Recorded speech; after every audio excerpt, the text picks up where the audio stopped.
नमस्कार, आप जुड़ चुके हैं वैली एक्सप्रेस न्यूज़ के साथ।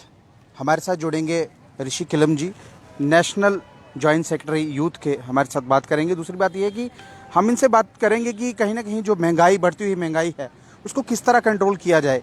सर, पहले मुझे ये बताइए, जिस तरह से आजकल महंगाई जो बढ़ रही है, एलपीजी गैस, पेट्रोल, डीजल, और इसकी महंगाई की जो चीज़ें है वो आज देखने को मिली हमें। कहीं ना कहीं आज पावन शिवरात्रि का मौका है और जो लंगर व्यवस्था होती थी, आज जो लंगर है उनमें कमी आ चुकी है।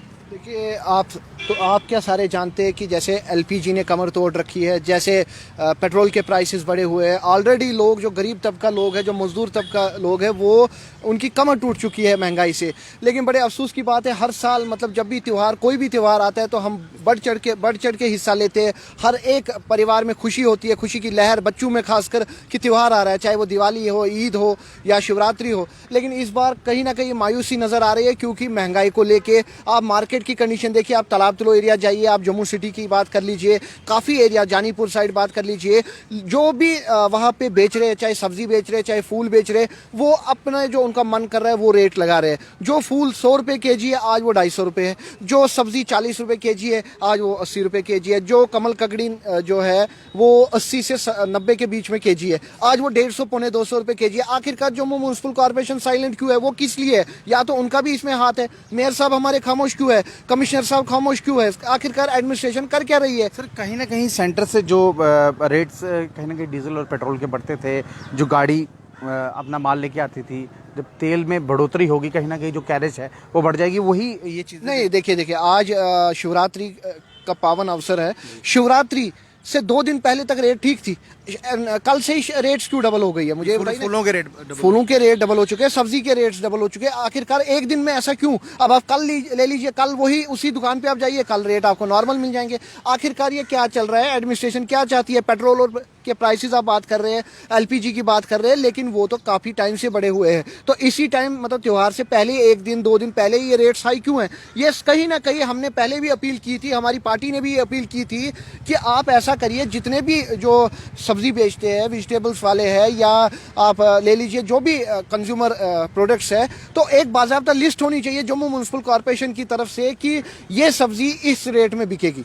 जो भी डबल रेट में बेच रहा है, आप कंप्लेंट कर सकते हैं, एक हेल्पलाइन नंबर होना चाहिए, लेकिन वो सिस्टम तो है नहीं। आप ये देखिए, जो रजिस्टर्ड नहीं है, जो रेडिया लगी हुई है वो रजिस्टर्ड नहीं है, उन पे कोई लेबल नहीं है, कोई रजिस्ट्रेशन नंबर नहीं है। बाज़ाब्ता रजिस्ट्रेशन नंबर होना चाहिए, issue by Jammu municipal corporation. आपने ये रेडियो की बात की, पहले भी एक रेडी जोन बनाया गया था म्यूनसिपैलिटी की तरफ से। कहीं ना कहीं जो सब्जी की जो ये ठेले थे, इसमें नहीं आते हैं। लेकिन हम आपको ये भी बता दें, जो पहली जो रेडी जोन बनाया गया था वो गांधीनगर में बनाया गया था, एक बख्शीनगर में बनाया गया था। लेकिन वहाँ पे जो रेडी है वो गांधीनगर में तो दिखती है, लेकिन बख्शीनगर एरिया में ये नहीं दिखती है। देखिए, ये खाली गांधीनगर की बात नहीं है। मैं तालाब तलो बात कर लीजिए, आप जानीपुर बात कर लीजिए, आप करण नगर बात कर लीजिए, जितने भी एरियाज है, आखिरकार जम्मू म्यूनसिपल कॉर्पोरेशन को रजिस्टर्ड इनको लाइसेंस देनी चाहिए, चाहे वो कोई भी हो। आप ठेले वाले की बात कर लीजिए कोई, लेकिन लाइसेंस होनी चाहिए, क्योंकि कल को कोई इंसिडेंट हो गया या डबल रेट में बेच रहे हैं, एक बाज़ाब्ता लाइसेंस होनी चाहिए, रजिस्ट्रेशन नंबर इशू होना चाहिए, और साथ में उसको जम्मू म्यूनसिपल कॉर्पोरेशन की तरफ से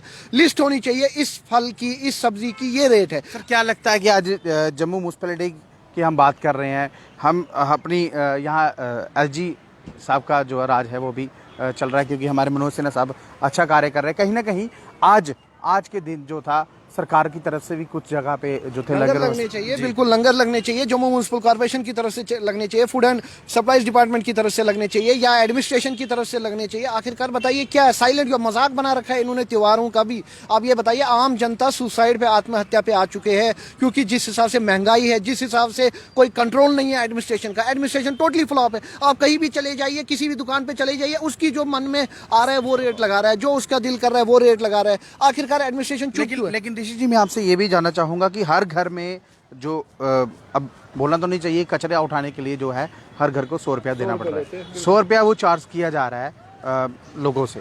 क्या वो जो पैसा है वो रोटेट होके कहीं ना कहीं जो पब्लिक में आना चाहिए था वो आ रहा है? देखिए, मैं 100 रुपये की आप बात करें, हम 150 रुपये भी देंगे, मैं बात वो नहीं, लेकिन वैसे प्रॉपर सुविधा होनी चाहिए। आप तालाब तिलों में डंपिंग एरिया देख लीजिए, 100 रुपए दे के भी बाहर हालत कंडीशन देखिए रोड की, और कितना कचरा वहां पे डंप होता है।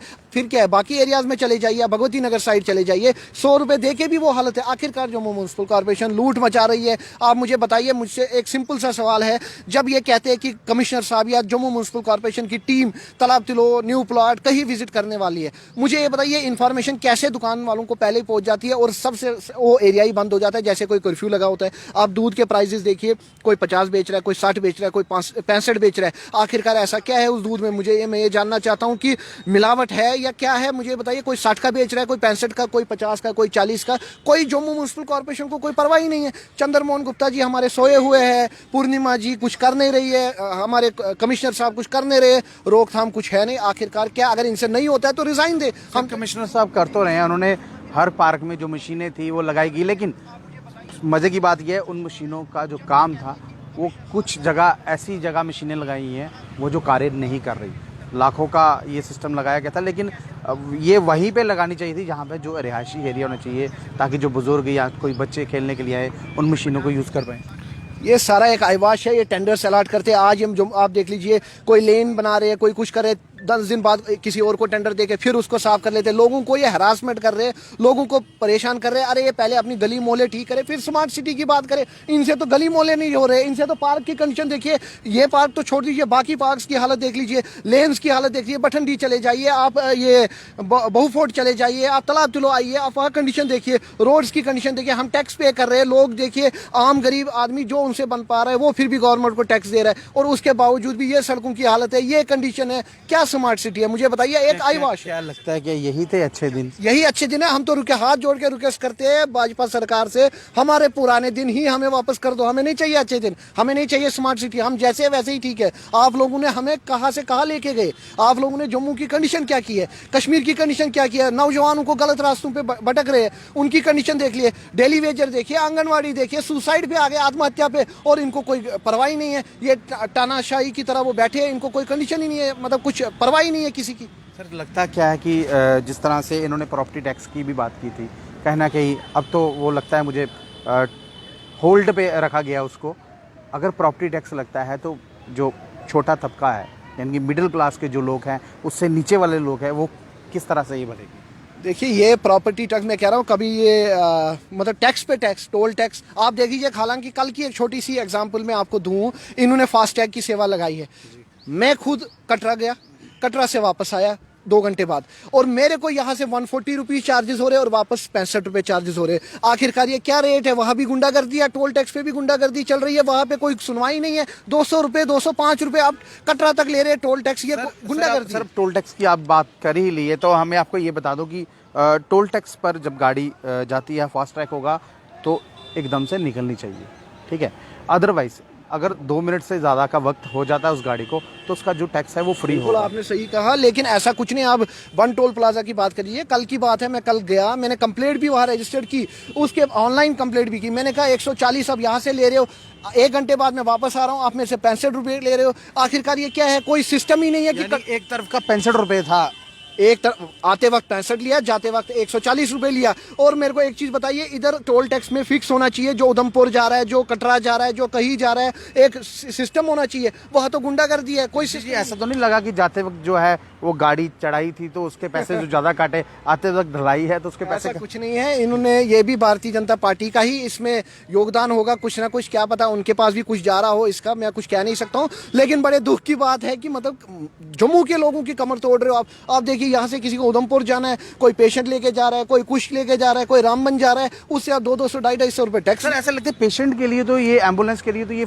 सुविधा फ्री होनी चाहिए थी, क्योंकि देखो जब भी कोई पेशेंट जाएगा, कोई बॉडी लेके जाएगा, कोई इस तरह जाएगा, क्योंकि हॉस्पिटल में वही आदमी आता है जो दुखी होता है, और दुखी आदमी से इस तरह के जो टोल टैक्सेस हैं क्या लगता है ये टोल टैक्सेस फ्री होने चाहिए? देखिए ऐसे लोग कफन चोर है, आप क्या बात कर रहे हैं? ये लोग मुर्दे तक को नहीं छोड़ेंगे, आप क्या बात करते हैं? ये इनको एम्बुलेंस सेवा रखी है, वो भी आप देख लीजिए, वहाँ भी चार्जेस है, हर जगह चार्जेस है। ये मीडिया के लिए और जो पेशेंट्स जा रहे हैं, जो डेड बॉडीज जा रहे हैं, जो ट्रीटमेंट के लिए जा रहे हैं, उनके लिए टोटली फ्री होना चाहिए। उनके लिए कुछ, खासकर जम्मू मीडिया के लिए, जो मीडिया जम्मू कश्मीर के हर एक कोने तक जाते हैं और लोगों की बात एडमिनिस्ट्रेशन तक लेके आते हैं, और उनके लिए भी चार्जेस है। हर एक कोई कार्ड नहीं चल रहा है बन टोल प्लाजा। मेरे साथ मीडिया कर्मी भी थे कल, लेकिन उन्होंने बोला नहीं जी कार्ड नहीं चलेगा। तो उसके बावजूद भी मैंने कहा ठीक है, फास्टैग लगा है, और उसके बाद आप देखिए कंडीशन क्या है। आखिरकार ये तानाशाही क्यों? ऋषि जी, महाराष्ट्र में कहीं ना कहीं आपकी जो सरकार है, माननीय शरद पवार जी उसमें जो है बैठे हुए हैं, लेकिन यहाँ पे CISF BSF के जो बच्चे हैं अपना मेडिकल फिट करके जो आए हैं, लेकिन उनको जो जॉब है वो प्रोवाइड नहीं कराई जा रही। पिछले कुछ दिनों से यहाँ पे लगभग 42 से 43 दिन हो गए उनको यहाँ पे बैठे हुए, उनको सिर्फ आश्वासन पे आश्वासन दिया जा रहा है। देखिए मैं उनसे भी एक गुजारिश करना चाहता हूँ, जो CISF वाले हैं या आंगनवाड़ी है या कोई भी हमारे जो डेली वेजर भाई बैठे हैं धरना पे, जो भी प्रदर्शन करे, मैं उनको ये कहना चाहता हूँ आप हिम्मत मत हारिए।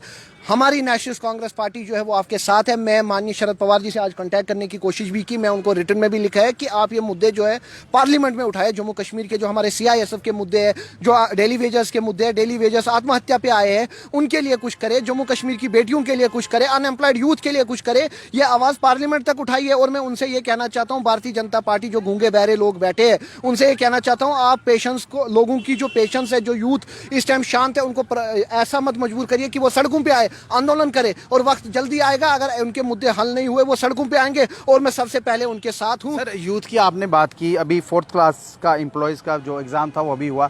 कहीं ना कहीं जो बच्चे थे, ग्रेजुएट बच्चों ने 4th क्लास एम्प्लॉय का जो एग्ज़ाम था वो उसको कंडक्ट किया। दूसरी बात ये है, जो जॉब थी वो लगभग 8,500 हज़ार के करीब वो जॉब है, लेकिन मज़े की बात ये, यहाँ पे जो फॉर्म फिल हुआ था 4.5 लाख के करीब जो फॉर्म था यहाँ पे फिल हुआ था। क्या लगता है कि हर 60 बच्चे के बाद एक बच्चे को नौकरी दी जाएगी? देखिए आप कश्मीरी माइग्रेंट्स की बात कर लीजिए, अभी PM की प्रधानमंत्री जो उनको जॉब पैकेज मिल रही है, उनके एग्जाम से अभी 28 तारीख से, उसमें 2000 फॉर्म्स इन्होंने निकाले कि 2000 सीटें हैं हमारे पास, और फॉर्म्स कितने आए? 25,000 30,000। आखिरकार ये क्या हो रहा है मुझे बताइए? बाकी कहाँ रहेंगे? बाकियों के लिए क्या है? डॉक्टर्स के लिए क्या है? इंजीनियर्स के लिए क्या है? डिप्लोमा होल्डर्स के लिए क्या है? आर्किटेक्ट्स के लिए क्या है? ये जॉब निकालते हैं क्लास 4। फिर मुझे ये बताइए, डॉक्टर का पेशा जो है, जो डॉक्टर है, उसके लिए डॉक्टरी करने की जरूरत क्या है अगर उसको क्लास 4th ही जाना है? इंजीनियर को इंजीनियरिंग करने की जरूरत है जब क्लास 4th ही जाना है, फिर वो 12वीं के बाद जाए। आखिरकार ये मजाक कर रहे हैं। केंद्र सरकार के पास कोई ना मिशन है ना विजन है, बस ऐसे ही जुमलेबाजी कि हम कर रहे हैं, कुछ नहीं कर रहे। और मैं उन नौजवानों से ये कहना चाहता हूँ, आप टेंशन ना ले, जल्दी आपके मसले हल होंगे। और मैं उनको ये अपनी तरफ से गारंटी देता हूँ कि मैं हमारे जो माननीय शरद पवार जी हैं उनसे रिक्वेस्ट करूंगा कि वो प्रधानमंत्री जी से भी मिले, इस बारे में लेके जो CISF वाले हैं, जो हमारे डेली वेजर्स भाई हैं, उनके मुद्दे लेके पार्लियामेंट में भी उठाए, और प्रधानमंत्री जी से भी मिले,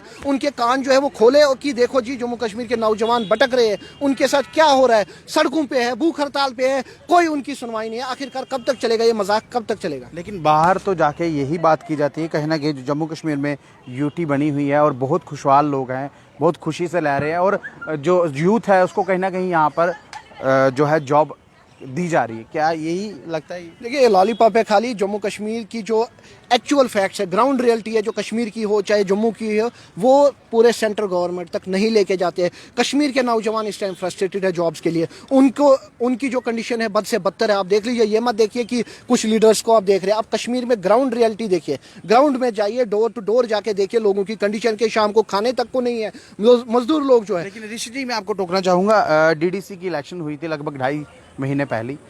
आज DDC जो कैंडिडेट थे पिछले 2 दिन से जो है वो स्ट्राइक पर हैं। कहीं ना कहीं आवाम ने उनको वोट डाला था, हमारा उद्धार होगा, MLA की इलेक्शन नहीं करवाएगी, लेकिन 280 सीटों पर यहाँ पे ये DDC की इलेक्शन करवा दी गई। आवाम ने जिस तरह वोट डाला था, क्या जब वो फील्ड में जाएंगे, काम करेंगे, क्या लगता है उनको ये चीज़?